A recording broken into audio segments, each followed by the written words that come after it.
Hello friend, स्वागत है आपका अपने चैनल आज क्लास में। आज की इस वीडियो में मैट्रिक बोर्ड परीक्षा 2021 के लिए भौतिकी के एक महत्वपूर्ण पाठ चुंबक के 32 महत्वपूर्ण ऑब्जेक्टिव प्रश्न हम आपको बताएंगे। और ये जो 32 महत्वपूर्ण ऑब्जेक्टिव प्रश्न है ये बोर्ड एग्जाम 2021 के लिए काफी महत्वपूर्ण है। तो प्लीज आप लोग वीडियो को शुरू से लेकर अंत तक देखिएगा और चैनल को सब्सक्राइब नहीं किए तो चैनल को सब्सक्राइब भी कर लीजिएगा। साथ में बेल आइकन को ऑल पे दबा लीजिएगा ताकि जब भी क्लास हो तो आपके पास नोटिफिकेशन पहुंचता रहे। तो आइए शुरू करते हैं पहले नंबर प्रश्न से। पहला नंबर प्रश्न है कि जो लोहे तथा चुंबकीय पदार्थ को अपनी ओर आकर्षित करता है उसे क्या कहते हैं। काफी महत्वपूर्ण प्रश्न है।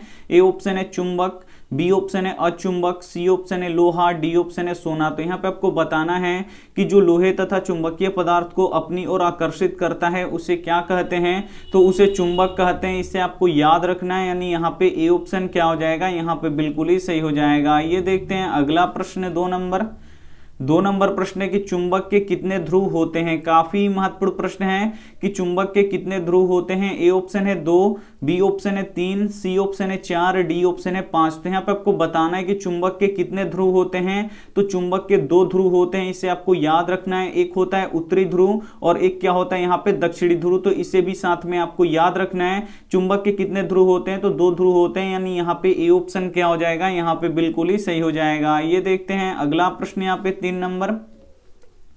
नंबर प्रश्न है कि चुंबक के सजातीय ध्रुवों में क्या होता है। काफी महत्वपूर्ण प्रश्न है कि चुंबक के सजातीय ध्रुव का मतलब क्या होता है कि एक जैसा ध्रुव, यानी एन ध्रुव या एस ध्रुव। तो यहाँ पे आपको बताना है कि चुंबक के सजातीय ध्रुवों में क्या होगा। जब एन ध्रुव को और एन ध्रुव को पास लाया जाएगा या एस ध्रुव को और एस ध्रुव को पास में लाया जाएगा तो क्या होगा। ए ऑप्शन है विकर्षण होगा कि आकर्षण होगा, कि सी ऑप्शन ना आकर्षण ना विकर्षण होगा, डी ऑप्शन है इनमें से कोई नहीं। तो चुंबक के सजातीय ध्रुवों में क्या होता है, जब चुंबक के सजातीय ध्रुव यानी एक जैसे ध्रुवों को पास में लाया जाता है तो क्या होता है, विकर्षण होता है, वो एक दूसरे में नहीं सटता है। ये आपको याद रखना है, यानी यहाँ पे ए ऑप्शन क्या हो जाएगा, यहाँ पे बिल्कुल ही सही हो जाएगा। ये देखते हैं अगला प्रश्न 4 नंबर प्रश्न है कि चुंबक के विजातीय ध्रुवों में क्या होता है। काफी महत्वपूर्ण प्रश्न है। चुंबक के विजातीय ध्रुव का मतलब कि यानी अलग अलग ध्रुव, एक एन ध्रुव और एक एस ध्रुव और एक एस ध्रुव ले लीजिए और एक एन ध्रुव ले लीजिए, और इन दोनों को जब आपस में पास में लाइएगा, इन दोनों को पास में लाइएगा तो क्या होगा ये आपको बताना है। ए ऑप्शन है विकर्षण, बी ऑप्शन है आकर्षण, सी ऑप्शन है ना आकर्षण ना विकर्षण, डी ऑप्शन है इनमें से कोई नहीं। तो जब चुंबक के विजातीय ध्रुवों को पास लाया जाता है तो उसमें क्या होता है, तो आकर्षण होता है, वो आके चिपक जाता है, यानी यहाँ पे बी ऑप्शन क्या हो जाएगा, यहाँ पे बिल्कुल ही सही हो जाएगा। काफी महत्वपूर्ण प्रश्न है, तो एक भी प्रश्न आप स्किप मत कीजिएगा। वीडियो को प्लीज आप लोग शुरू से लेकर अंत तक जरूर देखिएगा। ये देखते हैं अगला प्रश्न 5 नंबर प्रश्न है कि इनमें से चुंबकीय पदार्थ कौन सा है। काफी महत्वपूर्ण प्रश्न है कि इनमें से चुंबकीय पदार्थ कौन सा है। ए ऑप्शन है कागज, बी ऑप्शन है प्लास्टिक, सी ऑप्शन है लोहा, डी ऑप्शन है पीतल। 5 नंबर प्रश्न काफी महत्वपूर्ण है कि इनमें से चुंबकीय पदार्थ कौन सा है। तो चुंबकीय पदार्थ किसे कहते हैं, तो जो लोहे तथा चुंबकीय पदार्थ को अपनी ओर आकर्षित करता है, यानी जो चुंबक की ओर आकर्षित होता है उसे चुंबकीय पदार्थ कहते हैं। तो इसमें चुंबकीय पदार्थ क्या होगा, लोहा यहाँ पे क्या होगा, चुंबकीय पदार्थ होगा, यानी यहाँ पे सी ऑप्शन क्या हो जाएगा, यहाँ पे बिल्कुल ही सही हो जाएगा। ये देखते हैं अगला प्रश्न 6 नंबर प्रश्न है कि इनमें से अचुंबकीय पदार्थ कौन सा है। ये भी काफी महत्वपूर्ण प्रश्न है कि इनमें से अचुंबकीय पदार्थ कौन सा है। तो अचुंबकीय पदार्थ किसे कहते हैं, तो जो चुंबक की ओर आकर्षित नहीं होता है उसे अचुंबकीय पदार्थ कहते हैं। ए ऑप्शन है निकेल, बी ऑप्शन है कोबाल्ट, सी ऑप्शन है लोहा, डी ऑप्शन है पीतल। तो यहाँ पे आपको बताना है कि कौन अचुंबकीय पदार्थ है। तो यहाँ पे निकेल, कोबाल्ट और लोहा ये चुंबकीय पदार्थ है, ये चुंबक की ओर आकर्षित होता है, लेकिन पीतल नहीं होता है। तो यहाँ पे पीतल क्या होगा, अचुंबकीय पदार्थ होगा, यानी यहाँ पे डी ऑप्शन क्या हो जाएगा, यहाँ पे बिल्कुल ही सही हो जाएगा। ये देखते हैं अगला प्रश्न 7 नंबर प्रश्न है कि छड़ चुंबक को स्वतंत्रता रूप से लटकाने पर किस दिशा में रुकता है। काफी महत्वपूर्ण प्रश्न है कि छड़ चुंबक को स्वतंत्र रूप से लटकाने पर किस दिशा में रुकता है। ए ऑप्शन है उत्तर और दक्षिण दिशा में, बी ऑप्शन है पूर्व और पश्चिम दिशा में, सी ऑप्शन है उत्तर और पूर्व दिशा में, डी ऑप्शन है दक्षिण और पश्चिम दिशा में। तो यहाँ पे आपको बताना है कि छड़ चुंबक को स्वतंत्र रूप से लटकाने पर किस दिशा में वो रुकता है। तो उत्तर दक्षिण की दिशा में रुकता है, इसे आपको याद रखना है, यानी यहाँ पे ए ऑप्शन क्या हो जाएगा, यहाँ पे बिल्कुल ही सही हो जाएगा। आइए देखते हैं अगला प्रश्न 8 8 नंबर प्रश्न है कि विद्युत धारा के चुंबकीय प्रभाव का खोज किसने किया था। काफी महत्वपूर्ण प्रश्न है कि विद्युत धारा के चुंबकीय प्रभाव का खोज किसने किया था। ए ऑप्शन है न्यूटन, बी ऑप्शन है ओस्टर्ड, सी ऑप्शन है मैक्सवेल, डी ऑप्शन है ओम। तो यहाँ पे आपको बताना है कि विद्युत धारा के चुंबकीय प्रभाव का खोज किसने किया था। तो विद्युत धारा के चुंबकीय प्रभाव का खोज ओस्टर्ड ने किया था, इसे आपको याद रखना है। काफी महत्वपूर्ण प्रश्न है बोर्ड एग्जाम 2021 के लिए, यानी यहाँ पे बी ऑप्शन क्या हो जाएगा, यहाँ पे बिल्कुल ही सही हो जाएगा। आइए देखते हैं अगला प्रश्न यहाँ पे 9 नंबर प्रश्न है कि वैसा धारा जो एक ही दिशा में प्रवाहित होता है उसे क्या कहते हैं। काफी महत्वपूर्ण प्रश्न है कि वैसा धारा जो एक ही दिशा में प्रवाहित होता है उसे क्या कहते हैं। ए ऑप्शन है दिष्ट धारा, बी ऑप्शन है प्रत्यावर्ती धारा, सी ऑप्शन है दोनों, डी ऑप्शन है इनमें से कोई नहीं। तो यहाँ पे आपको बताना है कि वैसा धारा जो एक ही दिशा में प्रवाहित होता है उसे क्या कहते हैं। तो उसे दिष्ट धारा कहते हैं, इसे आपको याद रखना है, यानी डीसी करंट बोलते हैं। यानी यहाँ पे ए ऑप्शन क्या हो जाएगा, यहाँ पे बिल्कुल ही सही हो जाएगा। काफी महत्वपूर्ण प्रश्न है, तो एक भी प्रश्न आप स्किप मत कीजिएगा। वीडियो को प्लीज आप लोग शुरू से लेके अंत तक जरूर देखिएगा, और वीडियो को लाइक नहीं किए हैं तो प्लीज आप लोग वीडियो को लाइक भी कर दीजिएगा। ये देखते हैं अगला प्रश्न 10 नंबर प्रश्न है कि वैसा धारा जिसका मान बदलते रहता है उसे क्या कहते हैं। यह भी काफी महत्वपूर्ण प्रश्न है कि वैसा धारा जिसका मान बदलते रहता है उसे क्या कहते हैं। ए ऑप्शन है दिष्ट धारा, बी ऑप्शन है प्रत्यावर्ती धारा, सी ऑप्शन है दोनों, डी ऑप्शन है इनमें से कोई नहीं। तो यहाँ पे आपको बताना है कि वैसा धारा जिनका मान बदलते रहता है उसे क्या कहते हैं। तो उसे प्रत्यावर्ती धारा कहते हैं, यानी यहाँ पे बी ऑप्शन क्या हो जाएगा, यहाँ पे बिल्कुल ही सही हो जाएगा। प्रत्यावर्ती धारा को इंग्लिश में एसी करंट भी बोलते हैं, तो ये भी साथ में आपको याद रखना है। आइए देखते हैं अगला प्रश्न 11 नंबर प्रश्न है कि अति भारण के समय परिपथ में धारा का मान कितना होता है। काफी महत्वपूर्ण प्रश्न है कि जब अति भारण होता है परिपथ में तो उस समय परिपथ में धारा का मान कितना होता है, ये आपको बताना है। ए ऑप्शन है 0, बी ऑप्शन है पहले जैसा समान, सी ऑप्शन है अत्यधिक बढ़ जाता है, डी ऑप्शन है इनमें से कोई नहीं। 11 नंबर प्रश्न काफी महत्वपूर्ण है कि अति भारण के समय परिपथ में धारा का मान कितना होता है। तो अत्यधिक बढ़ जाता है, इसे आपको याद रखना है, यानी यहाँ पे सी ऑप्शन क्या हो जाएगा, यहाँ पे बिल्कुल ही सही हो जाएगा। ये देखते हैं अगला प्रश्न 12 नंबर प्रश्न है कि फ्यूज तार किस प्रकार के पदार्थ से बना होता है। जो फ्यूज तार होता है वो किस प्रकार के तार पदार्थ से बना होता है, ये आपको बताना है। ए ऑप्शन है जिसका गलनांक कम तथा प्रतिरोध अधिक, बी ऑप्शन है गलनांक तथा प्रतिरोध दोनों अधिक, सी ऑप्शन है गलनांक अधिक तथा प्रतिरोध कम, डी ऑप्शन है इनमें से कोई नहीं। तो यहाँ पे आपको बताना है कि फ्यूज के तार किस प्रकार के पदार्थ से बना होता है। तो जिसका गलनांक कम हो तथा प्रतिरोध क्या हो, अधिक हो, वैसे पदार्थ से मिलकर बना होता है फ्यूज, यानी यहाँ पे ए ऑप्शन क्या हो जाएगा, यहाँ पे बिल्कुल ही सही हो जाएगा। ये देखते हैं अगला प्रश्न 13 नंबर प्रश्न है कि फ्यूज विद्युत परिपथ में किस क्रम में जोड़ा जाता है। काफी महत्वपूर्ण प्रश्न है कि जो फ्यूज होता है वो विद्युत परिपथ में हम किस क्रम में जोड़ते हैं। ए ऑप्शन है श्रेणी क्रम में, बी ऑप्शन है समानांतर क्रम में, सी ऑप्शन है किसी भी क्रम में, डी ऑप्शन है इनमें से कोई नहीं। तो यहाँ पे आपको बताना है कि फ्यूज विद्युत परिपथ में किस क्रम में जोड़ा जाता है। तो ये जोड़ा जाता है श्रेणी क्रम में, इसे आपको याद रखना है, यानी यहाँ पे ए ऑप्शन क्या हो जाएगा, यहाँ पे बिल्कुल ही सही हो जाएगा। ये देखते हैं अगला प्रश्न यहाँ पे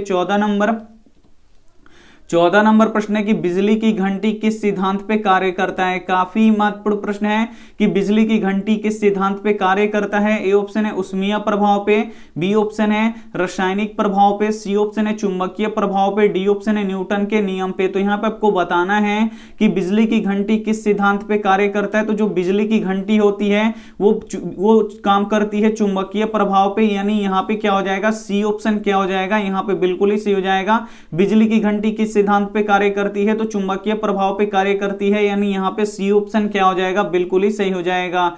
आइए देखते हैं अगला प्रश्न 15 नंबर प्रश्न है कि विद्युत फ्यूज किस सिद्धांत पे कार्य करता है। जो विद्युत फ्यूज होता है ये किस सिद्धांत पे कार्य करता है, ये आपको बताना है। ए ऑप्शन है उष्मीय प्रभाव पे, बी ऑप्शन है रासायनिक प्रभाव पे, सी ऑप्शन है चुंबकीय प्रभाव पे, डी ऑप्शन है न्यूटन के नियम पे। तो यहाँ पे आपको बताना है कि विद्युत फ्यूज किस सिद्धांत पे कार्य करता है। तो जो विद्युत फ्यूज होता है वो धारा के उष्मीय प्रभाव पे कार्य करता है, यानी यहाँ पे ए ऑप्शन क्या हो जाएगा, यहाँ पे बिल्कुल ही सही हो जाएगा। काफी महत्वपूर्ण प्रश्न है, और ये जो भी प्रश्न है ये बोर्ड एग्जाम 2021 के लिए काफी महत्वपूर्ण है, तो एक भी प्रश्न आप स्किप मत कीजिएगा। वीडियो को प्लीज आप लोग शुरू से लेकर अंत तक जरूर देखिएगा। ये देखते हैं अगला प्रश्न 16 16 नंबर प्रश्न है कि डायनेमो से कैसी धारा प्राप्त होता है। काफी महत्वपूर्ण प्रश्न है कि डायनेमो से कैसा धारा प्राप्त होता है। ए ऑप्शन है प्रत्यावर्ती, बी ऑप्शन है दिष्ट धारा, सी ऑप्शन है दोनों, डी ऑप्शन है इनमें से कोई नहीं। तो यहाँ पे आपको बताना है कि जो डायनेमो होता है उससे कैसी धारा प्राप्त होती है। तो डायनेमो से दिष्ट धारा प्राप्त होता है, ये आपको याद रखना है। यानी यहाँ पे बी ऑप्शन क्या हो जाएगा, यहाँ पे बिल्कुल ही सही हो जाएगा। ये देखते हैं अगला प्रश्न 17 नंबर प्रश्न है कि विद्युत चुंबक बनाने के लिए किस पदार्थ का प्रयोग किया जाता है। काफी महत्वपूर्ण प्रश्न है कि विद्युत चुंबक बनाने के लिए किस पदार्थ का प्रयोग किया जाता है। ए ऑप्शन है इस्पात का, बी ऑप्शन है पित्तल का, सी ऑप्शन है नर्म लोहा का, डी ऑप्शन है सोना का। तो यहाँ पे आपको बताना है कि विद्युत चुंबक बनाने के लिए किस पदार्थ का प्रयोग किया जाता है। तो विद्युत चुंबक बनाने के लिए किस प्रकार के पदार्थ का प्रयोग किया जाता है। तो इस यहाँ पे देखिए विद्युत चुंबक बनाना है तो आपको नरम लोहा का प्रयोग करना पड़ेगा।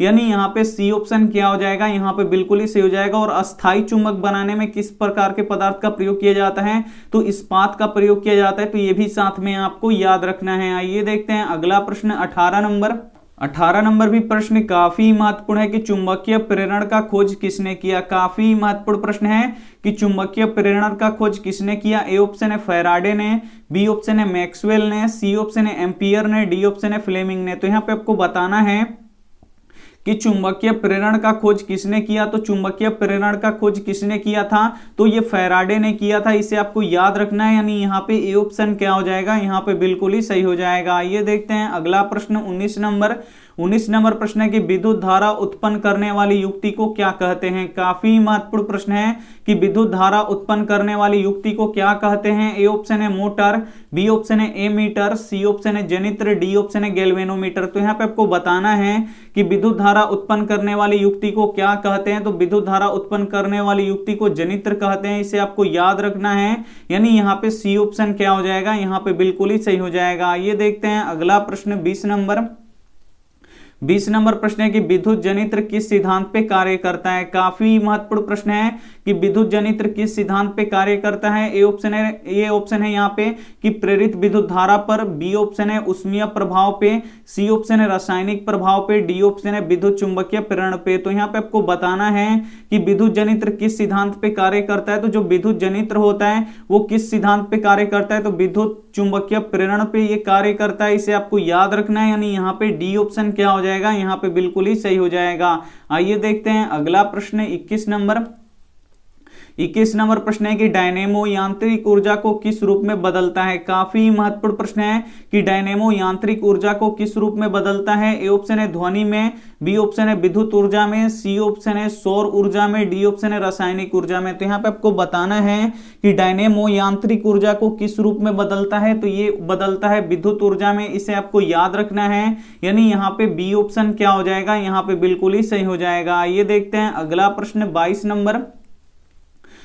नंबर प्रश्न है कि घरों में विद्युत से दुर्घटना किसके कारण से होता है। काफी महत्वपूर्ण प्रश्न है कि घरों में विद्युत, यहाँ पे देखिए घरों में विद्युत से दुर्घटना किस कारण से होता है। ए ऑप्शन है फ्यूज तार से, बी ऑप्शन है शॉर्ट सर्किट से, सी ऑप्शन है उच्च धारा के प्रवाह से, डी ऑप्शन है कम धारा के प्रवाह से। तो यहाँ पे आपको बताना है कि घरों में विद्युत दुर्घटना किसके कारण से होता है। तो घरों में विद्युत दुर्घटना यहाँ पे देखिए शॉर्ट सर्किट से होता है। यानी यहाँ पे बी ऑप्शन क्या हो जाएगा, यहाँ पे बिल्कुल ही सही हो जाएगा। ये देखते हैं अगला प्रश्न 23 नंबर प्रश्न है कि विद्युत मोटर विद्युत ऊर्जा को किस रूप में बदलता है। काफी महत्वपूर्ण प्रश्न है कि विद्युत मोटर विद्युत ऊर्जा को किस रूप में बदलता है। ए ऑप्शन है यांत्रिक ऊर्जा में, बी ऑप्शन है रासायनिक ऊर्जा में, सी ऑप्शन है ध्वनि ऊर्जा में, डी ऑप्शन है प्रकाश ऊर्जा में। तो यहाँ पे आपको बताना है कि विद्युत मोटर विद्युत ऊर्जा को किस रूप में बदलता है। तो यांत्रिक ऊर्जा में बदलता है। इसे आपको याद रखना है। यानी यहाँ पे ए ऑप्शन क्या हो जाएगा, यहाँ पे बिल्कुल ही सही हो जाएगा। आइए देखते हैं अगला प्रश्न यहाँ पे 24 नंबर प्रश्न है कि मोमबत्ती रासायनिक ऊर्जा को किस रूप में बदलता है। यहाँ पे आपको बताना है कि जो मोमबत्ती है ये रासायनिक ऊर्जा को किस ऊर्जा में बदलता है, यानी किस रूप में बदलता है। ए ऑप्शन है यांत्रिक ऊर्जा में, बी ऑप्शन है प्रकाश ऊर्जा में, सी ऑप्शन है ध्वनि ऊर्जा में, डी ऑप्शन है प्रकाश ऊर्जा में। तो जो मोमबत्ती होता है वो रासायनिक ऊर्जा को किस ऊर्जा में बदलता है, तो प्रकाश ऊर्जा में बदलता है। यानी यहाँ पे बी और डी दोनों ऑप्शन क्या होगा, यहाँ पे बिल्कुल ही सही हो जाएगा। आइए देखते हैं अगला प्रश्न 25 नंबर प्रश्न है कि सोलर सेल प्रकाश ऊर्जा को किस रूप में बदलता है। काफी महत्वपूर्ण प्रश्न है कि जो सोलर सेल होता है ये प्रकाश ऊर्जा को किस रूप में बदलता है। ए ऑप्शन है यांत्रिक ऊर्जा में, बी ऑप्शन है रासायनिक ऊर्जा में, सी ऑप्शन है विद्युत ऊर्जा में, डी ऑप्शन है यहाँ पे प्रकाश ऊर्जा में। तो यहाँ पे आपको बताना है कि सोलर सेल प्रकाश को किस रूप में बदलता है। तो जो सोलर सेल होता है वो प्रकाश को विद्युत ऊर्जा में बदलता है, इसे आपको याद रखना है। यानी यहाँ पे सी ऑप्शन क्या हो जाएगा, यहाँ पे बिल्कुल ही सही हो जाएगा। ये देखते हैं अगला प्रश्न 26 नंबर प्रश्न है कि घरेलू विद्युत परिपथ में उदासीन तार का रंग कैसा होता है। काफी महत्वपूर्ण प्रश्न है कि घरेलू विद्युत परिपथ में उदासीन तार का रंग कैसा होता है। ए ऑप्शन है लाल, बी ऑप्शन है हरा, सी ऑप्शन है पीला, डी ऑप्शन है काला। तो घरेलू विद्युत परिपथ में उदासीन तार का रंग कैसा होता है, तो उदासीन तार का रंग काला होता है, ये आपको याद रखना है। यानी यहाँ पे डी ऑप्शन क्या हो जाएगा, यहाँ पे बिल्कुल ही सही हो जाएगा। और धनात्मक तार का रंग कैसा होता है, यानी विद्युतमय तार का रंग कैसा होता है, लाल होता है। तो ये भी साथ में आपको याद रखना है। आइए देखते हैं अगला प्रश्न 27 नंबर प्रश्न है कि चुंबकीय क्षेत्र का एसआई मात्रक क्या है। यहाँ पे आपको बताना है कि चुंबकीय क्षेत्र का एसआई मात्रक क्या है। ए ऑप्शन है वेबर, बी ऑप्शन है टेस्ला, सी ऑप्शन है फैराडे, डी ऑप्शन है इनमें से कोई नहीं। तो यहाँ पे आपको बताना है कि चुंबकीय क्षेत्र का एसआई मात्रक क्या होता है। तो चुंबकीय क्षेत्र का एसआई मात्रक टेस्ला होता है, इसे आपको याद रखना है। यानी यहाँ पे बी ऑप्शन क्या हो जाएगा, यहाँ पे बिल्कुल ही सही हो जाएगा। ये देखते हैं अगला प्रश्न 28 नंबर प्रश्न है कि स्विच किस तार में लगाया जाता है। काफी महत्वपूर्ण प्रश्न है कि स्विच किस तार में लगाया जाता है। ए ऑप्शन है गर्म तार में, बी ऑप्शन है ठंडा तार में, सी ऑप्शन है अर्ध तार में, डी ऑप्शन है इनमें से कोई नहीं। तो यहाँ पे आपको बताना है कि स्विच किस तार में लगाया जाता है। तो जो स्विच होता है वो हमेशा गर्म तार में लगाया जाता है, इसे आपको याद रखना है। यानी यहाँ पे ए ऑप्शन क्या हो जाएगा, यहाँ पे बिल्कुल ही सही हो जाएगा। आइए देखते हैं अगला प्रश्न यहाँ पे 29 नंबर प्रश्न है कि चुंबकीय क्षेत्र रेखा किस ध्रुव से निकलता है। काफी महत्वपूर्ण प्रश्न है कि जो चुंबकीय क्षेत्र रेखाएं होती हैं ये किस ध्रुव से निकलती हैं, ये आपको बताना है। ए ऑप्शन है उत्तरी ध्रुव से, बी ऑप्शन है दक्षिणी ध्रुव से, सी ऑप्शन है यहाँ पे किसी भी ध्रुव से निकल सकती है, डी ऑप्शन है इनमें से कोई नहीं। तो चुंबकीय क्षेत्र रेखाएं होती हैं ये उत्तरी ध्रुव से निकलती हैं और दक्षिणी ध्रुव में प्रवेश करती हैं। तो ये भी साथ में आपको याद रखना है। यानी यहाँ पे ए ऑप्शन क्या हो जाएगा, बिल्कुल ही सही हो जाएगा। चुंबकीय क्षेत्र रेखा किस ध्रुव से निकलती है, तो उत्तरी ध्रुव से निकलती है। यानी यहाँ पे ए ऑप्शन क्या हो जाएगा, यहाँ पे बिल्कुल ही सही हो जाएगा। ये देखते हैं अगला प्रश्न 30 नंबर भी प्रश्न काफी महत्वपूर्ण है कि मैक्सवेल के दक्षिण हस्त नियम के अनुसार अंगूठा किसकी दिशा को बताता है। काफी महत्वपूर्ण प्रश्न है कि मैक्सवेल के दक्षिण हस्त नियम के अनुसार अंगूठा किसकी दिशा को बताता है। ए ऑप्शन है धारा की दिशा को, बी ऑप्शन है चुंबकीय क्षेत्र की दिशा को, सी ऑप्शन है बल की दिशा को, डी ऑप्शन है इनमें से कोई नहीं। तो यहाँ पे आपको बताना है कि मैक्सवेल के दक्षिण हस्त नियम के अनुसार अंगूठा किसकी दिशा को बताता है। तो जो अंगूठा होता है ये धारा की दिशा को बताता है। यानी यहाँ पे ए ऑप्शन क्या हो जाएगा, यहाँ पे बिल्कुल ही सही हो जाएगा। ये देखते हैं अगला प्रश्न यहाँ पे 31 नंबर प्रश्न है कि फ्लेमिंग के बाएं हस्त नियम में तर्जनी किसकी दिशा को बताता है। काफी महत्वपूर्ण प्रश्न है कि फ्लेमिंग के बाएं हस्त नियम में तर्जनी किसकी दिशा को बताता है। ए ऑप्शन है धारा की दिशा को, बी ऑप्शन है चुंबकीय क्षेत्र की दिशा को, सी ऑप्शन है बल की दिशा को, डी ऑप्शन है इनमें से कोई नहीं। तो यहाँ पे आपको बताना है कि फ्लेमिंग के बाएं हस्त नियम में तर्जनी किसकी दिशा को बताता है। तो ये चुंबकीय क्षेत्र की दिशा को बताता है। यानी यहाँ पे बी ऑप्शन क्या हो जाएगा, यहाँ पे बिल्कुल ही सही हो जाएगा। आइए देखते हैं अगला प्रश्न 32 नंबर प्रश्न है कि फ्लेमिंग के दक्षिण हस्त नियम में अंगूठा किसकी दिशा को बताता है। काफी महत्वपूर्ण प्रश्न है कि फ्लेमिंग के दक्षिण हस्त नियम में अंगूठा किसकी दिशा को बताता है। ए ऑप्शन है धारा की दिशा को, बी ऑप्शन है चुंबकीय क्षेत्र की दिशा को, सी ऑप्शन है बल की दिशा को, डी ऑप्शन है इनमें से कोई नहीं। तो यहाँ पे आपको बताना है कि फ्लेमिंग के दक्षिण हस्त नियम में अंगूठा किसकी दिशा को बताता है, तो बल की दिशा को बताता है। यानी यहाँ पे क्या हो जाएगा, सी ऑप्शन क्या हो जाएगा, यहाँ पे बिल्कुल ही सही हो जाएगा। ये थे हमारे 32 महत्वपूर्ण ऑब्जेक्टिव प्रश्न जो बोर्ड एग्जाम 2021 के लिए काफी महत्वपूर्ण है। तो इन 32 प्रश्न में से आपको जो भी प्रश्न याद नहीं है तो प्लीज आप लोग उसे लिख के याद कर लीजिएगा। और ये रहा आपका होमवर्क प्रश्न, इसका जवाब आपको कमेंट बॉक्स में देना है कि सूर्य के श्वेत प्रकाश में कितने रंग होते हैं। ए ऑप्शन है 7, बी ऑप्शन है 6, सी ऑप्शन है 5, डी ऑप्शन है 4। तो इसमें से जो भी ऑप्शन आपको सही लगे वो आप हमें क्या कर दीजिएगा, कॉमेंट कर दीजिएगा। आपके कॉमेंट का इंतजार रहेगा। और वीडियो को लाइक नहीं किया तो प्लीज आप लोग वीडियो को लाइक कर दीजिएगा, अपने दोस्तों के पास इस वीडियो को जरूर शेयर कीजिएगा। चैनल को सब्सक्राइब नहीं किए तो चैनल को सब्सक्राइब करके साथ में बेल आइकन को ऑल पे दबा लीजिए, ताकि जब भी क्लास हो तो आपके पास नोटिफिकेशन पहुंचता रहे। थैंक यू फॉर वॉचिंग, मिलते हैं अगली वीडियो में, तब तक अपना ध्यान रखिए, मन लगा के पढ़ाई कीजिए। Take care and bye.